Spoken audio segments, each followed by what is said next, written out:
안녕하세요. 저는 아이들 가르치는 작은 보습 학원을 운영 중인 60대 여성입니다.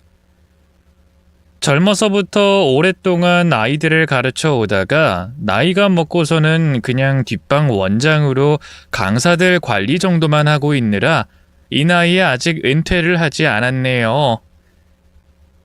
남들은 이런 제가 여전히 고집심하고 욕심이 많아서 그러는 거라며 눈총을 주기도 하지만 전 그래도 제 몸이 버티는 한 오랫동안 사회생활하고 싶은 욕심이 있습니다.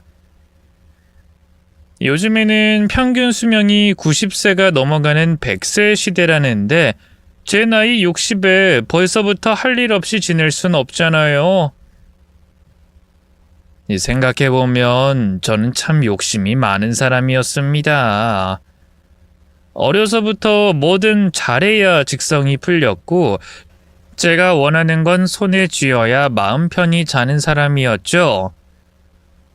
그런 욕심이 있었기에 가난한 집안에서 태어나 이 정도로 잘 풀렸을 수도 있겠지만 덕분에 욕을 먹기도 참 많이 먹었었습니다.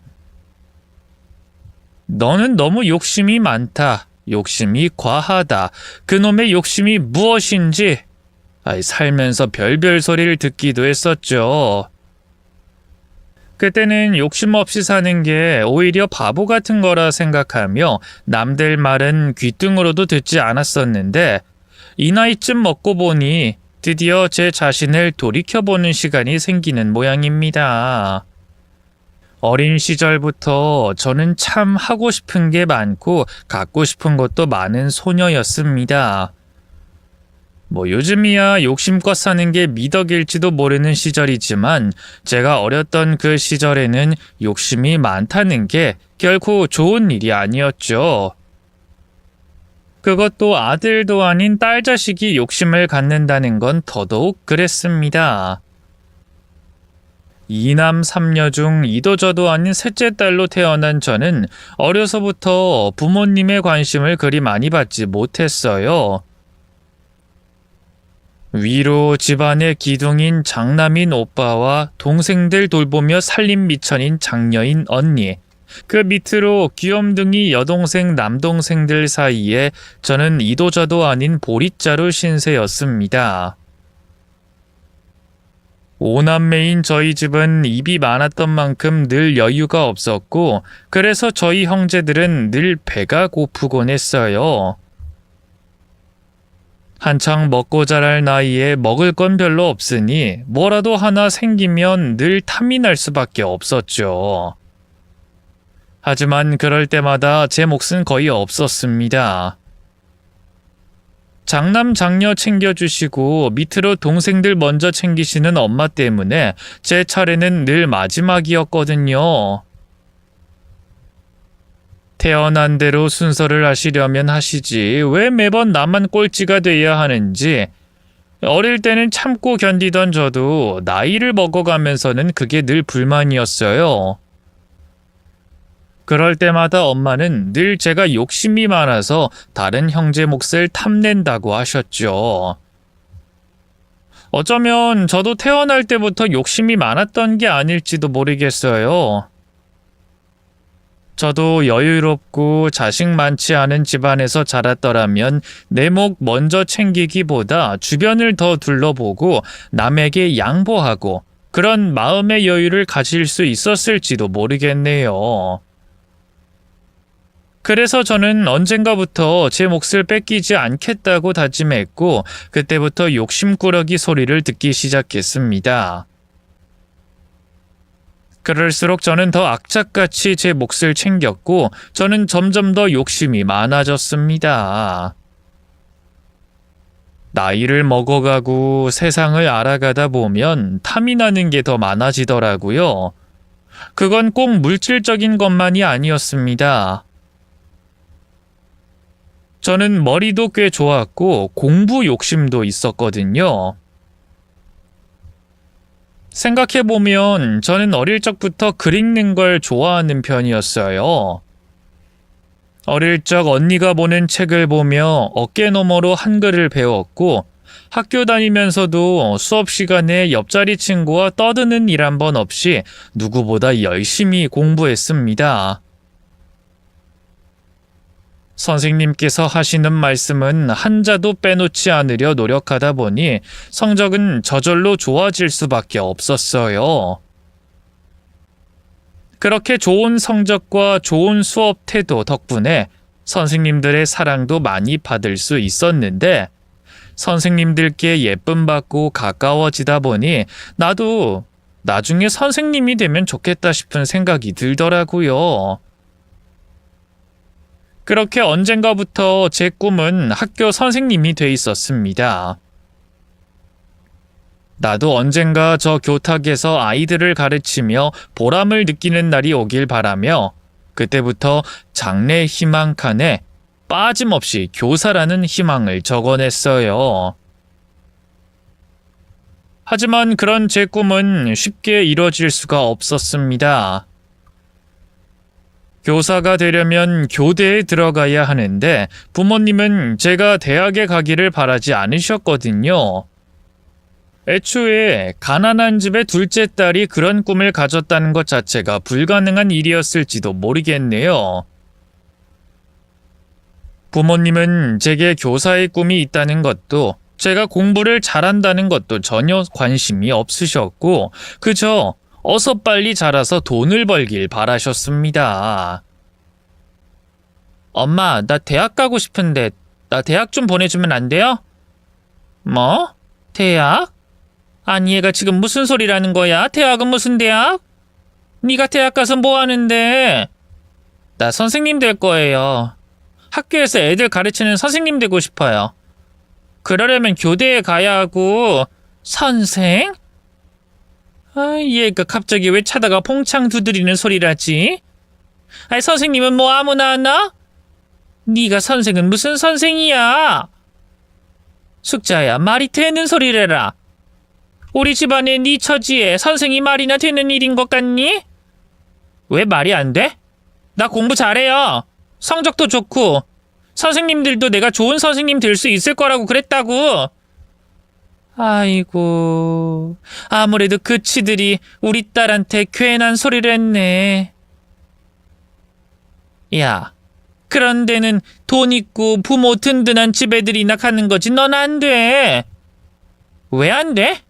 오빠는 대학 보내줬으면서 나는 왜 못 가는데? 아니 이놈이 말하는 것 좀 봐라. 네가 지금 네 오빠랑 네 처지를 비교해? 너랑 네 오빠랑 같니? 네 오빠는 우리 집 대를 이어야 하는 장남이고 넌 나중에 시집 가버리면 끝인 딸년인데 네 언니 고등학교 졸업하자마자 격리일 하는 거 몰라서 하는 소리야? 그러니까 너도 괜한 소리 하지 말고 고등학교 졸업하면 취업해서 집에 돈 벌어올 생각이나 해라. 사실 어느 정도 예상하긴 했습니다. 오빠가 대학 생활하는 내내 부모님이 어떤 고생을 하셨는지 저도 모르지 않았고 언니가 고등학교 졸업하자마자 격리로 일해 생활비를 보태는 걸 보며 내 미래도 저렇게 되겠구나 생각은 했었죠. 그러나 철없던 저는 그때까지도 꿈을 꾸고 있었고 어떻게든 내가 열심히 하면 부모님도 허락해 주실 거라 생각했습니다. 하지만 결국 꿈은 꿈일 뿐이었고 저는 부모님의 극심한 반대로 대학 진학을 할 수 없었습니다. 딸 자식은 시집 가버리면 끝이라는 부모님이 원서도 쓰지 못하게 하셨으니까요. 결국 저는 대학 진학 대신 언니처럼 취직을 하게 됐고 몇 년간 돈을 벌어 집에 가져다 줘야 했습니다. 하루 종일 일해서 버는 돈은 족족 식구들 밑으로 들어가느라 내 돈 벌어서 대학에 다닐 생각은 하지도 못했죠. 그러다 몇 년 후에는 남편을 만나 결혼을 하고 그 후로는 자식 키우고 살림하느라 제 꿈은 완전히 접어야 했습니다. 그래도 제가 결혼은 잘했는지 남편은 좋은 사람이었어요. 성실하고 벌이도 나쁘지 않았죠. 게다가 시댁 사정은 저희 집보다 좋은 편이었던 덕분에 신혼도 남들보다는 여유 있는 형편에서 시작할 수 있었습니다.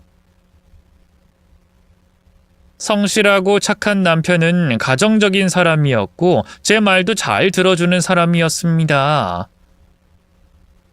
대학까지 나왔던 남편은 아는 것이 많고 똑똑한 사람이었고 저는 남편이 그렇게 고생하는 게 전부 저희 식구 때문이라는 걸 알지만 그럼에도 가끔씩 남편을 보며 드는 부러움은 어쩔 수 없는 것이었습니다.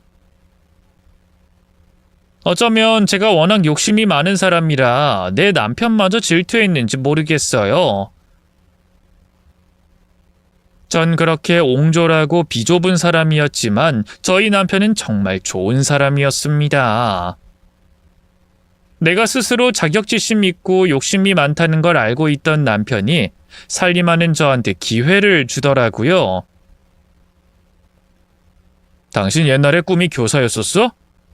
학교 다닐 때 공부도 잘하고 교대 갈 성적도 충분히 됐었다며. 장모님이 당신이 그렇게 대학 보내달라고 졸랐었다고 그러던데. 근데 반대해서 학교 못 갔었다고. 그럴 때가 있었지. 이젠 다 옛날 일이지. 근데 갑자기 그 얘기는 왜 해? 그냥 당신 한이 있겠다 싶어서. 그럴 게 아니라 이참에 준성이 유치원 다니는 동안 대학 공부해보는 건 어때? 어느 날 남편이 절더러 옛날에 못다한 꿈을 펼쳐보는 게 어떠냐는 제안을 하더라고요. 제가 종종 남편 대학 다니던 시절 이야기를 궁금해하고 부러워하는 걸 느꼈던 거죠. 게다가 저희 친정엄마가 사위 앞에서 실없는 농담하신다고 제가 어찌나 말을 안 들었는지 하며 옛날 얘기를 하셨는데 그때 일을 듣고 제 한을 알았나 보더라고요. 하지만 당시에는 아이가 너무 어리고 제가 바빠 보여 말을 꺼내지 못했다가 아이가 유치원에 다니며 어느 정도 여유가 생기자 제게 그런 제안을 했던 겁니다. 처음 그 얘기를 들었던 저는 너무 놀라고 당황스러웠어요. 부모도 들어주지 못했던 제 소망을 남편이 들어준다니 세상에 이런 남편이 어디 있을까 싶더라고요. 제 입장에서는 당연히 하고 싶은 일이었지만 결정을 하기에는 큰 결심이 필요했습니다. 어쨌거나 저는 남편이 벌어다 주는 돈을 쓰는 가정주부였고 아이를 키우는 엄마였으니까요. 애가 이제는 혼자 곧 자라고 유치원도 다닌다고 하지만 한창 자랄 아이에게 엄마의 빈자리를 만들어주고 싶지 않았어요. 근데 제가 대학을 다닌다고 바쁘다 보면 아이를 방치하게 될 것 같더라고요. 그래서 고민 끝에 저는 방통대에 들어가기로 했습니다. 방통대는 직접 학교에 갈 필요 없이 시간 날 때 수업을 들을 수 있으니까 아이 키우는 주부가 공부하기엔 딱 좋겠다 싶더라고요. 게다가 지금 제가 이 나이에 교대에 들어간다고 그래도 어느 세월에 선생이 되며 또 저를 받아줄 학교가 있기는 할지 말이에요. 그렇게 저는 현실적인 고민 때문에 교대는 들어가지 못하고 방통대 교육학과를 들어가게 됐습니다. 낮에는 가정주부로, 엄마로 제 몫을 해내고 저녁에는 수업을 들으며 학생이 됐죠. 실제로 대학 캠퍼스를 밟는 것은 아니었지만 바라던 공부를 할 수 있다는 것만으로도 저는 너무나 만족스러웠습니다. 저는 제게 그런 꿈을 펼칠 수 있게 해준 남편에게 고맙고 미안했고 그래서 늘 잘해야겠다는 생각을 가질 수밖에 없었어요. 남편도 겨우 월급쟁이 벌이로 제 등록금을 내주고 바쁜 와중에 절 배려해 주는 거니 제가 그만큼 더 잘하고 열심히 해야 한다 생각했죠. 그래서 저는 대학 공부를 하는 와중에 제 아이의 교육에도 소홀히 하지 않았습니다. 교육학과를 다니며 배우는 만큼 제 아이를 더 잘 가르칠 수 있겠다고 생각했거든요. 그렇게 저는 아이가 초등학교에 들어가기 전부터 내 아이의 선생님이 되어 아이를 가르치기 시작했습니다. 다행히도 남편이나 저나 머리가 나쁘지 않은 편이라 그런지 저희 아이는 똘똘하게 선행학습을 잘 따라와 줬어요. 덕분에 국민학교 들어간 뒤로는 저희 아들은 1등을 놓치지 않았습니다. 그때는 한창 아이들 학업에 엄마들 관심이 많던 시기라 그런지 주변 엄마들이 저희 아이의 성적에 관심이 지대했어요. 저희가 살던 곳이 강북에서도 학군이 센 곳이었거든요. 그래서 다들 저더러 아이를 어디 학원을 보내느냐, 뭘 시키느냐 묻더라고요. 처음에는 제가 직접 가르친다는 게 부끄러워서 말을 하지 않으려고 했는데 끈질기게들 물어대니 어쩔 수 없었습니다. 아유, 준성 엄마, 그러지 말고 준성이 학원 어디 보내는지 그것만 좀 알려줘요. 아니면 준성이 뭐 과외라도 하는 거예요? 애가 어쩜 그렇게 영어도 잘하고 수학도 잘하고 그래? 아니에요. 준성이 어디 안 다녀요. 그냥 제가 집에서 조금씩 가르치는 게 전부인데. 아니, 준성 엄마가 직접? 아니, 어떻게 해요? 엄마가 직접 가르쳐서 그렇게 잘하는 거예요? 아니, 글쎄요. 사실 제가 집에서 방통대 교육학과를 다니거든요. 그래서 저도 배우는 게 있으니까 애한테 가르쳐보고 한 건데 그게 효과가 있나 봐요. 아유, 그래요? 그럼 어떻게 준성이 가르치는 김에 옆에서 우리 아들도 좀 가르쳐주면 안 될까? 제가 아들을 직접 가르친다는 걸 알고 엄마들은 의아해하면서도 궁금해했습니다. 제가 어떻게 가르치기에 저희 아들 성적이 늘 1등인가 싶었던 거겠죠. 친구 엄마의 부탁을 거절할 수 없었던 저는 얼결에 아이 친구를 같이 가르치게 됐고 다행히도 그 아이 역시 성적이 오르게 됐어요. 그러자 그 소문을 듣고 여기저기서 자기 아이를 맡아달라며 부탁을 해오기 시작했고 어느 날부터 저희 집 거실은 동네의 작은 공부방이 돼 있었습니다. 수고비 삼아 적은 돈을 받으며 아들 친구들까지 10명이 넘는 아이들을 가르치게 됐어요. 처음에는 엄마들 부탁을 거절하기 어렵고 나름 용돈벌이가 되겠다고 싶어서 시작했던 일이었는데 하다 보니 제가 그 일을 즐기고 있더라고요. 교사가 되기를 바랬던 제 꿈을 이렇게 이루는구나 싶었거든요. 남편의 권유로 방통대를 다니면서도 내가 선생님이 될 거라는 생각은 해보지 못했는데 어떻게 이런 기회가 찾아와 줬나 전 너무나 기뻤습니다. 저를 준성이 엄마가 아니라 선생님이라 부르는 아이들을 보며 저는 더 열심히 하지 않을 수가 없었어요. 그렇게 저는 아이들을 열정적으로 가르쳤고 덕분에 몇 년 뒤에는 진짜 학원까지 차릴 수 있었죠. 그렇게 학원을 차린 저는 입소문 덕분에 다른 강사들까지 두게 되며 점점 학원 규모를 키워나갈 수 있었습니다.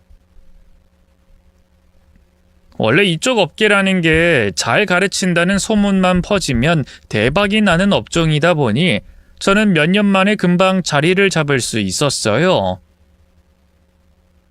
어디 유명 대학 출신도 아니고 유명 강사 출신도 아닌 제가 그렇게까지 할 수 있었던 것은 학생들을 제 아들처럼 가르치려 했던 제 열정과 아이들의 확실한 성적 향상으로 인한 결과물 덕분이었죠.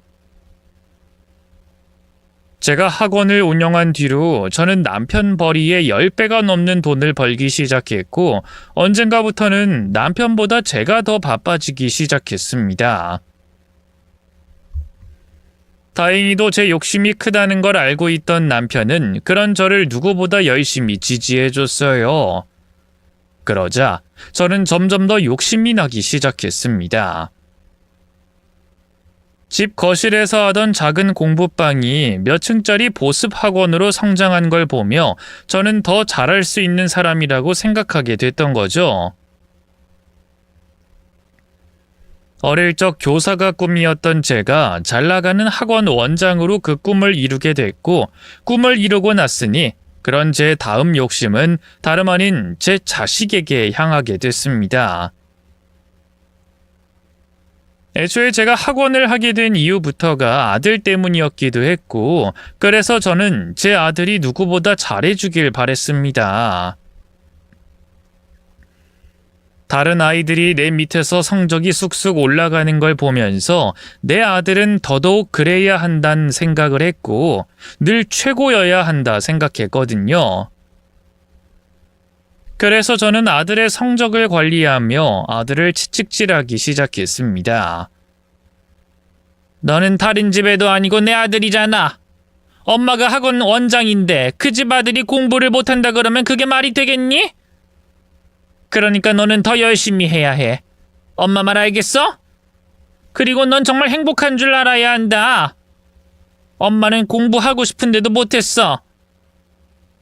딸이라고, 중간에 낀 자식이라고 가고 싶은 대학도 못 갔다고. 근데 너는 우리 같은 부모 밑에서 마음껏 공부하니 얼마나 축복이니?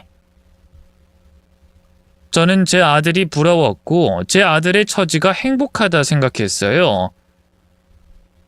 나와 달리 여유 있는 집안에서 든든한 아버지와 열정적인 엄마 밑에서 무한한 지원을 받으며 공부만 하면 되는 아이가 달리 뭐가 걱정일까 싶었거든요.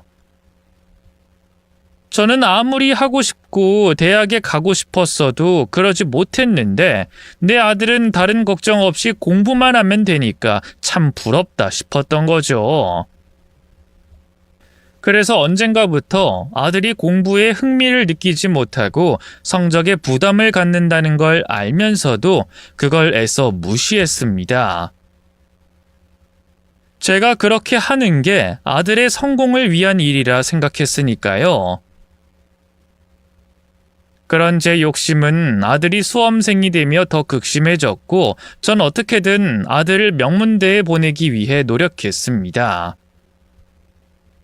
그러기 위해서는 내신 점수도 신경 써야 했고 그래서 시험 기간엔 아들과 같이 밤을 새며 아들을 부추겼습니다. 아들은 너무나 피곤해하고 자고 싶어 했지만 저는 그렇게 해서 1등 하겠냐며 아들을 압박했죠. 그때는 그게 아들을 위한 일이라 생각했습니다. 하지만 그것도 결국 제 욕심이었죠. 공부를 잘해야만 자식이 행복한 게 아닌 건데 그때는 그걸 몰랐어요. 그저 1등 해야 성공하고 성공해야 행복한 인생인 줄만 알았던 거죠. 엄마, 나 너무 힘든데 공부 그만하면 안 돼요? 정신 차려 이준성. 너 이렇게 나약하게 나올 거야? 공부 그만하면 그럼 뭐 어떻게 살 건데?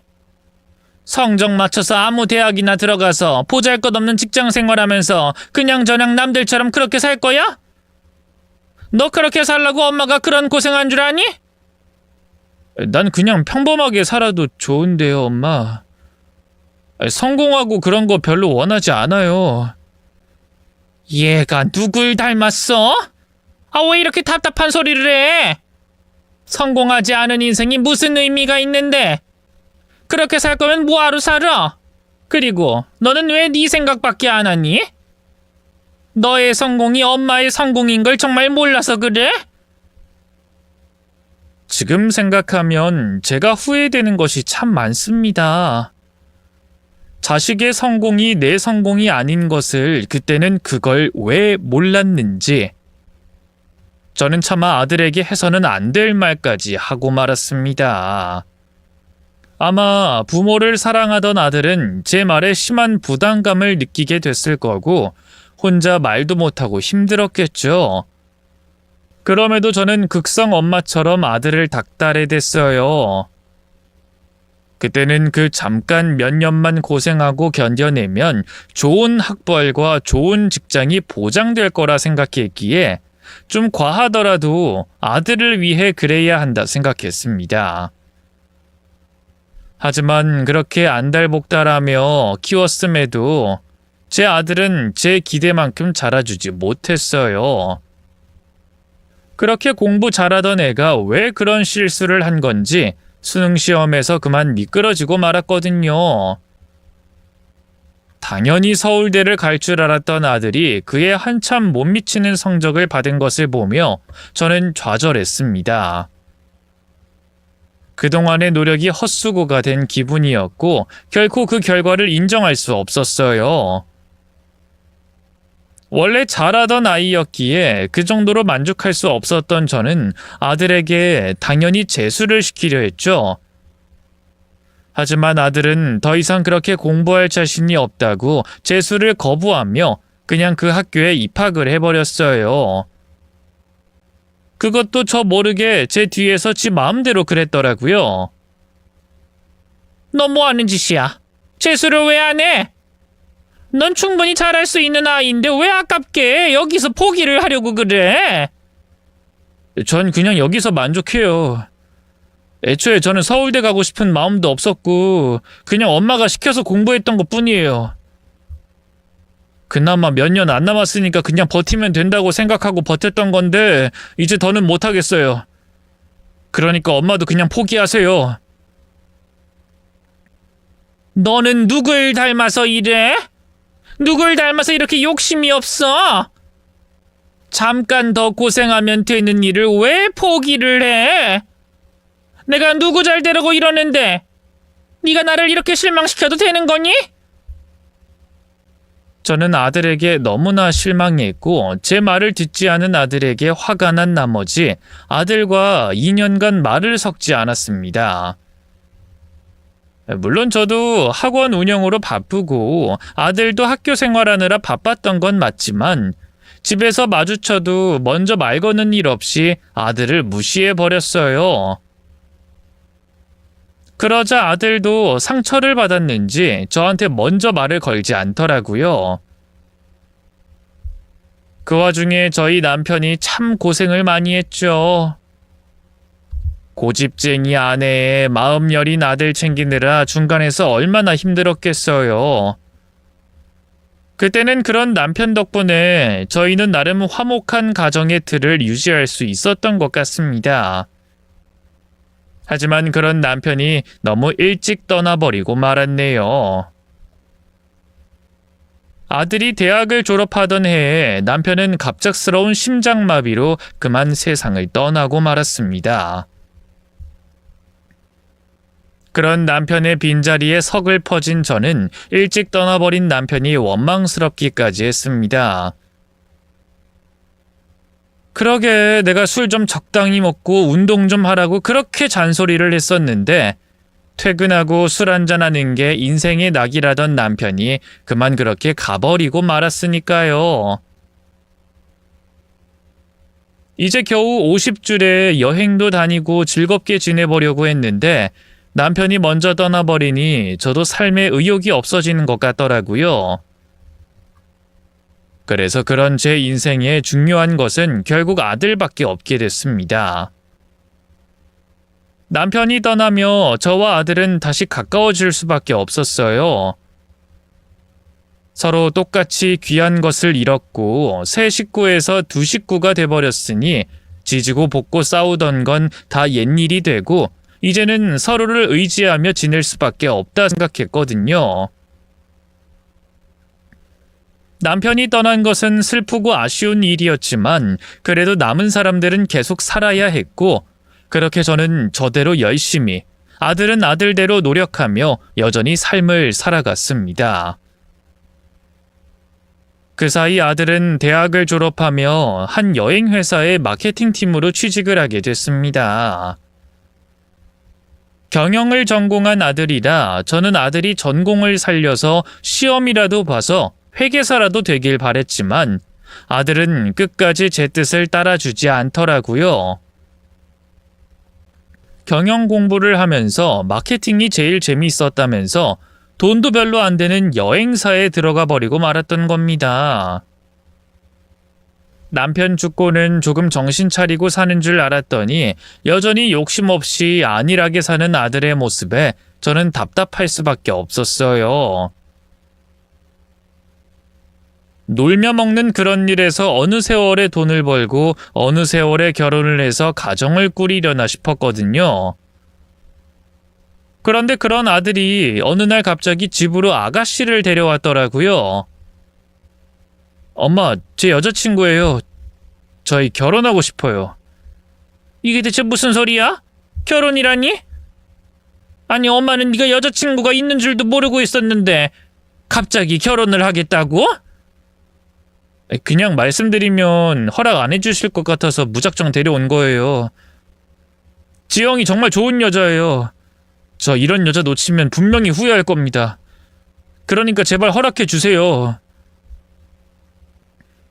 아니, 허락을 받으려면 처음부터 설명을 제대로 하고 만나겠다고 약속부터 하고 했었어야지. 갑자기 덜컥 데려와서 결혼 허락을 해달라니? 아, 준성이, 너는 결혼이 애들 장난인 줄 아니? 아가씨도 그렇지. 애가 그냥 가자 그런다고 이렇게 왔어요? 지영이한테 뭐라고 하지 마세요. 지영이는 아무 잘못 없고 다 제가 시킨 거니까. 사실은 지영이 임신했어요, 엄마. 그래서 급하게 이럴 수밖에 없었으니까 이해 좀 해주세요. 뭐라고? 너, 춘성이, 네가 지금 사고를 쳤다는 거야? 아니, 얘가 대체 무슨 짓을 한 거야? 죄송해요, 정말. 면목 없습니다. 죄송하기나 말기나 지금 나더러 이걸 이해하라는 거냐? 아니, 아가씨도 가만히 있지만 말고 말을 좀 해봐요. 그 집 부모님은 이 사실을 알고 계시나? 니들이 18 사춘기 애들도 아니고 다 큰 성인들이 어떻게 덜컥 사고부터 쳤어 그래? 지영이한테 뭐라 하지 마시라니까요. 아, 내가 뭘 뭐라 그랬어? 내 며느리 될지도 모르는 아가씨한테 말 좀 거는 거지? 아니, 아가씨, 집에선 아무 말씀 없으시냐니까? 왜 말을 못해? 저는 부모님이 안 계셔서요. 그래서 면목 없습니다, 어머님. 뭐? 부모가 없다니? 그게 무슨 말이야? 지영이 고아예요, 엄마. 그걸 알리면 엄마가 반대하실 게 뻔해서 그래서 어쩔 수 없었어요. 그래도 임신까지 했는데 어떡하겠어요. 그러니까 제발 저희 좀 이해해 주세요. 제가 지금 기댈 사람은 엄마밖에 없어요. 고아라니? 나더러 지금 고아 며느리를 맞으라는 거야? 기막히게도 아들이 데려온 여자는 부모 없는 고아였습니다. 세상에 좋은 아가씨가 얼마나 많은데 하고 많은 중에 고아를 만난다니 전 도저히 아들을 이해할 수 없었어요. 그런데 더 황당했던 것은 제가 그런 둘 사이를 반대하기도 전에 아들의 결혼에 대해 왈가왈부하기도 전에 지들 마음대로 사고를 치고 말았던 것입니다. 임신을 했다며 급히 식을 올리겠다는 아들의 얼굴을 보며 저는 할 말을 잃었습니다. 그러면서 저더러 이왕 이렇게 됐으니 도와달라 사정을 하는데 내 아들이 어떻게 내 뒤통수를 이렇게 치나 싶어 억장이 무너졌어요. 그동안 하나뿐인 아들 위해서 못해준 것 없이 늘 좋은 것만 해주고 잘 키우려 노력했던 것 같은데 그런 아들은 내가 기대하던 대학이며 취직이며 하나도 들어주는 것 없더니 기어이 결혼마저 지 마음대로 웬 고아 며느리를 데려왔나 싶어 돌아버릴 지경이었죠. 애아빠가 살아있었으면 뭐라고 했을지 모르겠지만 남편이었어도 고아 며느리는 쉽게 받아들였을 것 같지 않더라고요. 이 결혼이라는 게 얼마나 중요한 일인데 그걸 부모랑 상의도 없이 자기 멋대로 거기다 사고까지 쳤다니 맘 같아서는 아들 얼굴을 보고 싶지도 않았습니다. 하지만 이미 벌어진 일을 주워 담을 수도 없었고 결국 저는 울며 겨자 먹기로 아들을 결혼시켜야 했어요. 하지만 그날의 일은 제게 너무나 큰 배신감으로 다가왔습니다. 1년 전에 결혼한 아들을 1년 만에 낳게 된 건 정말 너무나 큰 배신감이었어요. 하지만 그날의 일은 제게 너무나 큰 배신감으로 다가왔습니다. 하지만 그날의 일은 제게 너무나 큰 배신감으로 다가왔습니다. 그때 제 심정은 아들이 제 말을 듣지 않고 마음대로 재수를 포기했을 때와 제 의견을 무시한 채 취업을 했을 때와 비교되지 않을 정도였죠. 대학 문제로 2년간 대화 없이 살았었는데 이제는 연을 끊어야 하나 그 생각까지 들 정도로 속상하고 분통 터지는 일이었습니다. 그저 다른 여자를 임신시킨 것이 내 아들의 책임이기에 책임 때문에 결혼을 시켰던 것일 뿐 저는 그 애를 며느리로 인정할 수가 없었어요. 니들이 사고치는 바람에 어쩔 수 없이 결혼시킨 거지만 난 니들 결혼 인정 안 한다. 죽어도 이해 못하고. 내가 저 애를 내 며느리로 인정하는 일은 결코 없을 거야. 그러니까 괜히 나한테 시어머니 노릇 바랄 생각하지 말고 나 찾아와서 인정받으려고 아양 떨지도 말아라. 내 말 무슨 뜻인지 아니? 아이, 엄마. 이렇게 된 거 그냥 저희 좀 이해해 주시면 안 돼요? 엄마가 그러시기엔 지영이 정말 좋은 사람이에요. 제가 좋아하는 사람이고 엄마 며느리라고요. 근데 왜 제대로 알아볼 생각도 안 하시고 그러세요? 그러지 말고 저희한테도 기회를 주세요. 며느리는 누가 며느리야? 내가 언제 저런 며느리 드리고 싶다 그러디? 내가 너더러 저 따위 고아 데려오라 그랬어? 그리고 넌 언제 나한테 기회를 줬다고 지금 날더러 기회 어쩌고 하는 소리라니? 너는 나한테 내 며느리 고르지도 못하게 네 마음대로 데려와서 허락을 강요한 거잖아. 그래놓고 어디서 이해를 바래? 네가 나한테 이러면 안 되는 거 아니냐? 내가 너를 어떻게 키웠는지, 무슨 심정으로 키웠는지 뻔히 알면서. 근데 어떻게 번번이 나한테 이런 실망감을 줘? 이럴 줄 알았으면 자식을 더 낳을걸. 너 하나 잘 키우자고 외동 자식만 둔 게 너무 한스럽다. 엄마, 말씀이 너무 과하신 거 아니세요? 어떻게 저한테 그런 소리를 하세요? 엄마 눈엔 제가 그렇게나 마음에 들지 않으세요? 그럼 제가 뭘 어떻게 했어야 하는데요? 저는 그래도 나름 노력했어요. 엄마 시키는 대로 열심히 공부했고 성적 맞춰서 대학도 잘 갔어요. 그리고 지금도 제가 원하는 곳에 취직해서 회사 생활 잘하고 있고 제가 좋아하는 사람 만나서 가정 꾸렸고요. 이런 저를 받아들이지 못하시는 건 엄마예요. 감히 네가 나한테 그런 소리 할 자격이 있어? 입 다물어! 나도 마음 같아선 연이라도 끊고 싶은 거 겨우 참고 있는 거니까. 저도 순간 제가 너무 홧김에 실수를 했다는 걸 알았지만 아들에 대한 배신감과 속상함에 그 말을 그냥 뱉어내고 말았습니다. 제가 한스럽다는 말을 꺼냈을 때 아들의 표정은 너무나 슬퍼 보였어요. 하지만 저는 그런 아들을 감싸 안아주지 못했습니다. 끝까지 네가 못난 탓이고 네가 잘못이라며 아들을 나무라기만 했죠. 내 부모에게 인정받지 못하고 구박덩이가 된다는 게 어떤 기분일지 누구보다 제가 잘 알면서도 저는 제 과거를 떠올리지 못하고 한심한 실수를 하고 말았습니다.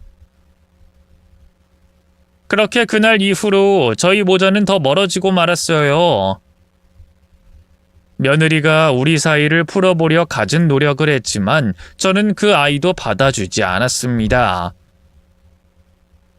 며느리가 어린 손자를 안고 찾아와도 보기 싫다며 문전박대해버리고 선물이랍시고 문 앞에 두고 가면 어디선가 지켜보고 있을 며느리 보란듯이 선물을 내다 버렸습니다. 그 애는 무슨 죄라고 그랬는지 지금 와서야 후회스럽지만 그때는 내가 아들과 그렇게까지 멀어져 버린 것이 전부 며느리 탓인 것만 같더라고요. 따지고 보면 고아가 죄도 아니고 고아인 게 개 탓도 아닌데 말이죠. 그럼에도 저는 아들과 며느리를 멀리했고 언젠가부터는 아들이 제 전화만 받아도 불편해하는 게 느껴졌습니다. 잘 지내니? 애는 잘 크고? 이제 돌 지났나? 돌 지난 지가 언젠데요. 참 빨리도 물어보시네요. 제가 잘 지내는지는 왜 궁금하세요? 애초에 그게 궁금해서 전화하신 건 맞으세요? 왜? 또 제가 얼마나 한심하게 살고 있는지 확인이라도 하고 싶으셨던 거 아니고요? 넌 오랜만에 전화한 엄마한테 그게 무슨 말본세야? 엄마가 자식 걱정해서 전화도 못하니? 네가 하도 연락을 안 하기에 내가 한 건데. 넌 이제 네 엄마 없는 셈 치고 살겠다 이거야?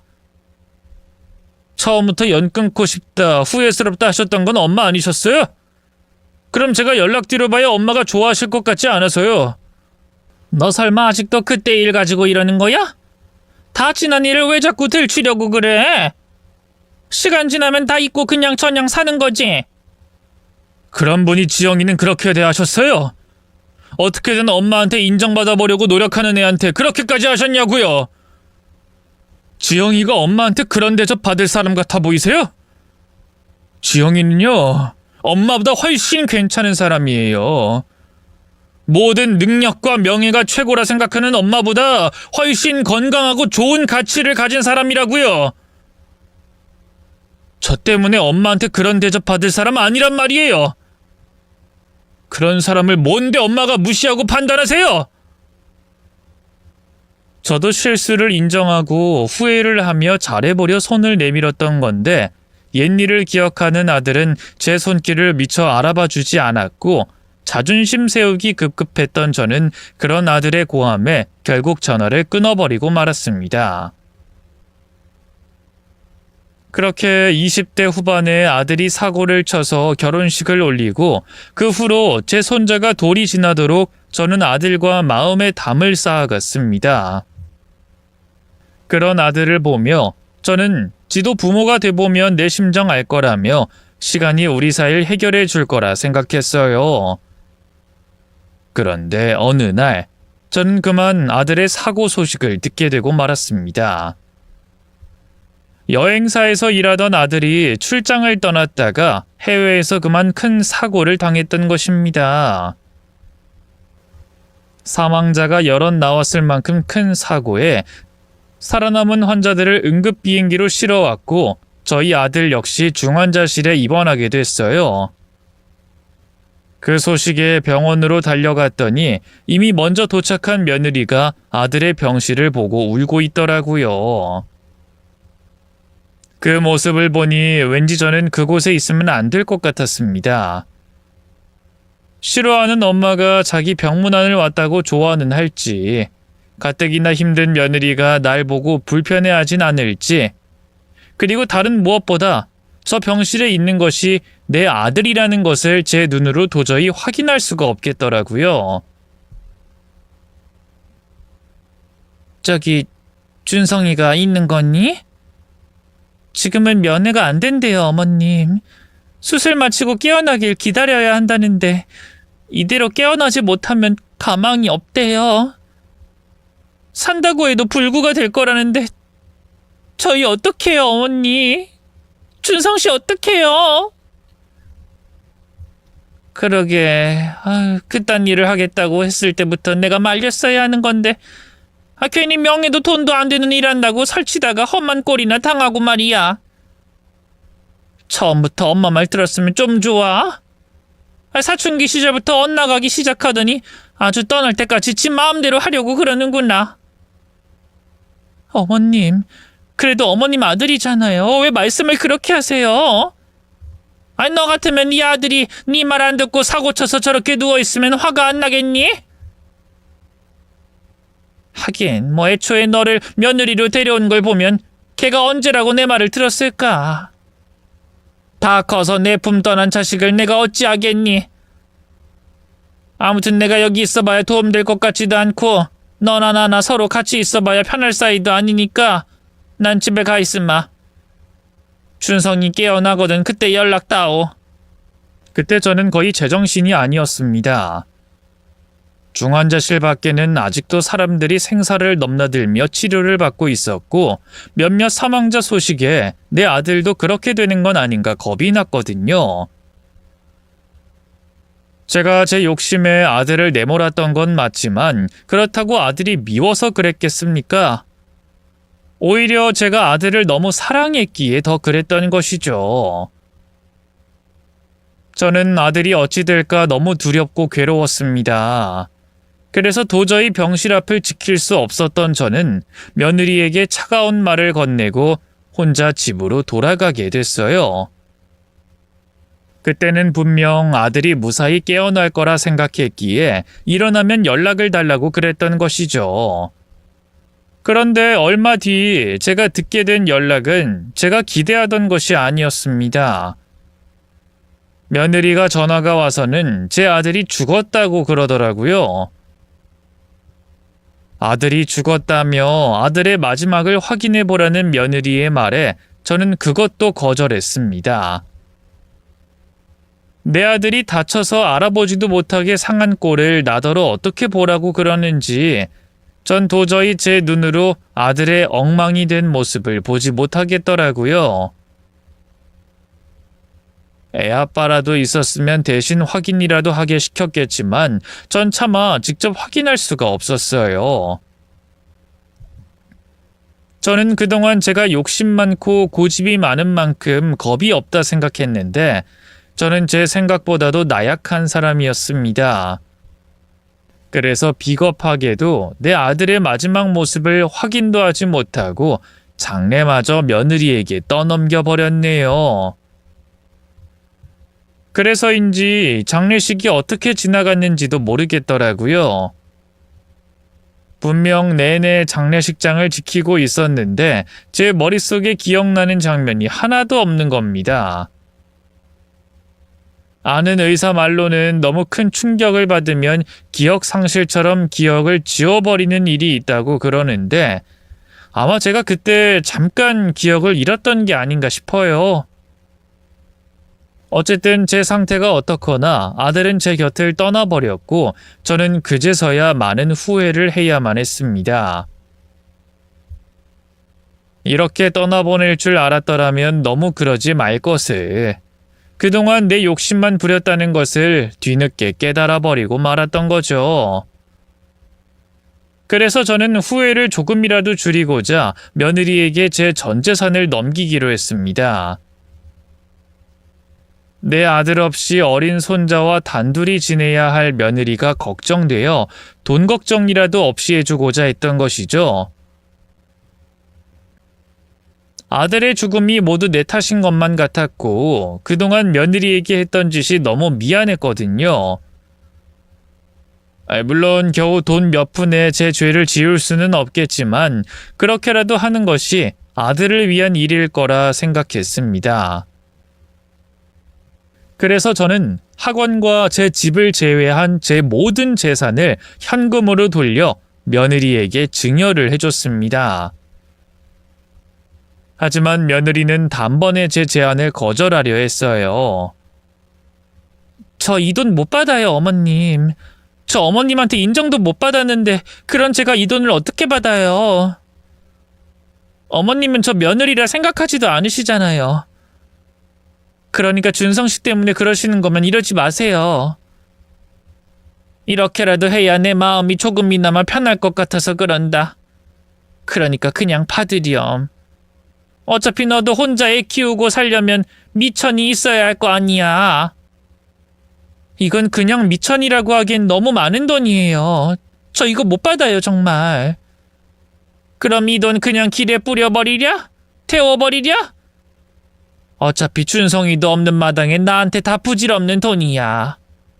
그러니까 받기 싫으면 그냥 기부라도 하던가 나한테 돌려줄 생각은 하지 마라. 그렇게 며느리에게 전 재산을 물려준 후 저는 일부러 며느리와 거리를 두려 했습니다. 아직도 며느리가 못마땅해서 그랬던 건 아니고 그냥 제가 연락하는 게 며느리에게 부담이 될 것 같아서 그랬어요. 잘해준 적 없던 시모가 아들 죽더니 갑자기 전 재산을 넘겨주는 것도 부담스러울 텐데 그런 제가 연락이라도 자주 하면 그 애 입장도 곤란하겠다 싶더라고요. 그렇게 그냥 잘 지내는 소식만 들으며 지내려 했는데 어느 날 며느리가 해외로 떠나겠다고 하는 겁니다. 혼자 아이를 키우려면 해외가 더 나을 것 같다고 말이죠. 그리고는 완전히 소식이 끊겨버렸어요. 어디로 가는지 말도 하지 않고 떠나버린 며느리가 섭섭하긴 했지만 크게 원망스럽지는 않았습니다. 그냥 지도 지 살 길 찾아가는 거구나 하며 어디서라도 잘 살길 바랬죠. 가끔씩 내 손주가 잘 크고 있을지 궁금하긴 했지만 이제 와서 그 아이를 궁금해하는 것도 제 욕심이라 생각했기에 저는 견뎌야 했습니다. 어찌 보면 이제서야 제가 지은 죄값을 돌려받은 셈이었죠.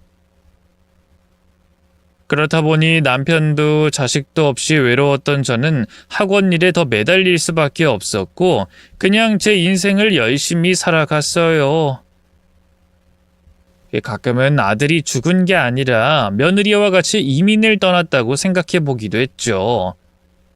그 편이 아들이 갑자기 죽었다는 것보다는 견딜만 했거든요. 남편에겐 미안한 일이지만 남편의 죽음보다는 아들의 죽음이 더 받아들이기 어려운 일이었습니다. 남편 떠났을 때는 산 사람은 살아야지 하며 사라지더니 아들이 떠난 뒤에는 내 몸에서 뭔가 빠져나간 것처럼 허전하고 텅 빈 것 같더라고요. 그래서 저는 그냥 어디선가 아들이 잘 살고 있을 거라 생각하기로 했죠. 아들, 며느리와 손자가 해외에서 잘 지낸다고 말이에요. 그렇게 매일 밤을 후회와 참회로 버텨내던 어느 날 소식 끊긴 며느리가 10년 만에 절 찾아왔습니다. 너 지영이 아니냐? 네가 여긴 어떻게? 어머님, 그동안 잘 지내셨어요? 벌써 10년이라는 세월이 지났네요. 더 일찍 찾아뵙고 싶었는데 너무 늦어져서 죄송해요. 그동안 제 원망 많이 하셨어요? 원망은 무슨, 어디서든 잘 살면 그만이지. 그래도 잘 살았던 것 같아 다행이구나. 근데 10년 만에 날 찾아온 이유가 뭐야? 그게 실은요, 어머님. 사실 제가 말씀 못 드린 게 있어요. 무슨 말? 나한테 뭐 할 말이라도 있는 거냐? 10년 만에 나타난 며느리가 내게 할 말이 있다며 들어오는데 그 순간 기막힌 일이 벌어졌습니다. 며느리의 뒤로 죽은 제 아들이 서 있었던 거죠. 엄마, 잘 지내셨어요? 며느리 뒤에서 웃으며 나타나는 아들의 모습에 저는 제가 꿈이라도 꾸는 줄 알았습니다. 하지만 그런 저를 안아주는 아들의 따뜻한 체온에 이게 꿈이 아니라 현실이라는 것을 깨닫게 됐죠. 이게 뭐야? 너 정말 준성이니? 너 정말 준성이 맞아? 예, 저 맞아요, 엄마. 저 살아 돌아왔어요, 엄마. 어머님, 미리 말씀드리지 못해서 죄송해요. 하지만 그땐 이것밖에 방법이 없다 싶었어요. 정말 죄송해요. 살아 돌아온 아들의 모습에 전 기쁘면서도 당혹스러웠습니다. 대체 어떻게 된 일인지 궁금할 수밖에 없었죠. 그렇게 아들 며느리에게 듣게 된 사연은 이러했습니다. 아들이 사고를 당해 중환자실에서 생사가 오가며 병원에서는 결국 제 아들이 불구가 되거나 식물인간이 될 거라 했답니다. 척추를 너무 다쳐서 회복이 불가능하다고 말이죠. 그 말에 며느리는 제 걱정부터 들었답니다. 늘 최고만 바라던 제가 그 소식을 도저히 받아들일 것 같지 않았던 거죠. 그러다 기적적으로 아들이 깨어났지만 아들은 결국 불구가 돼야 했어요. 하체는 움직일 수도 없었고 안면에 마비가 와서 말도 제대로 못하는 반푼이가 됐다고 하더라고요. 그리고 아들 역시 자신의 상태를 알고 제 걱정을 먼저 했다네요. 그때는 그게 맞는 거라 생각했어요. 엄마가 제 상태 보고 저한테 뭐라고 하시면 감당하지 못할 것 같았고 저 스스로도 엄마한테 못난 모습 보여드리고 싶지 않았거든요. 그래서 못난 자식 이참에 죽은 셈 치시라 싶어서 지영이한테 장례식이라도 치러달라 그랬는데 엄마가 지영이한테 전 재산 내주시는 걸 보고 좀 놀랐어요. 엄마가 그래도 날 사랑하셨구나 싶더라고요. 하지만 그 상황에 제가 다시 살아있다고 알릴 수가 없었어요. 이미 벌어진 일을 주워 담을 수도 없었고 제가 자작극을 벌인 걸 알면 엄마가 더 큰 배신감을 얻으실까 걱정됐거든요. 그래서 그 후로 그냥 떠나버렸어요. 아들이 불구가 된 모습을 제가 받아들일 수 없을 거라 생각했던 아들 며느리는 결국 저를 속이기로 했답니다. 못난 아들이 되어 평생 원망 듣고 서로 속상하며 사느니 차라리 죽은 셈 치고 연을 끊기로 했던 것이죠. 그렇게 아들과 며느리는 치료를 위해 해외로 떠났고 그곳에서 재활과 치료를 병행하며 10년간 지내왔답니다. 그리고 10년 만에 오랜 고생 끝에 드디어 완치를 하고 제 앞에 다시 나타났던 거였죠. 그렇게 다시 만나게 된 아들은 여전히 얼굴 한쪽이 조금 어색해 보였지만 다행히도 건강해 보였습니다. 그러자 참 간사하게도 그동안 죽은 척하고 지냈던 아들이 야속하더라고요.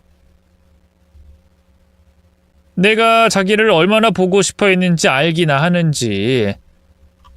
살아 있었으면서 소식 한번 들려주지 않는 아들이 미워지더라고요. 하지만 제가 그동안 한 짓이 있었기에 저는 아들을 나무랄 수가 없었습니다. 제가 생각해봐도 아들 며느리가 절 그렇게 생각할 수밖에 없었기에 그냥 이게 다 내 업보구나 생각할 수밖에 없었죠. 그래서 10년 만에 돌아온 아들을 보니 너무나 기뻤습니다.